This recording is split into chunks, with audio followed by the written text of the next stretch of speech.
واقعا نوروز از مبارکترین جشن‌های ملی ما تاجیکان و دیگر مردمان حوزه نوروز است که از زمانهای قدیم تا به امروز با غایه‌های عالی بشردوستانه، دوستی و همکاری، سازندگی و آبادکاری، انسان دوستی و خیرخواهی و شکرگزاری از زیبایی و نعمت‌های طبیعت مردم را گردی هم می‌آورد. یعنی نوروز همچون جشن زادروز خورشید خاوران که همیشه برای همگان و در همه جان نور و گرمی میبخشد، ثروت جمله فرزندان آدم است.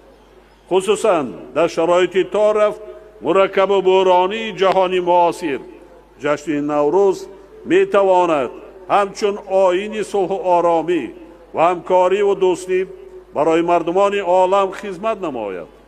زیرا دنیای امروزه بیش از هر وقت دیگر با ثبات و آرامی، روزگار بخشونت و زندگی آسوده نیاز دارد.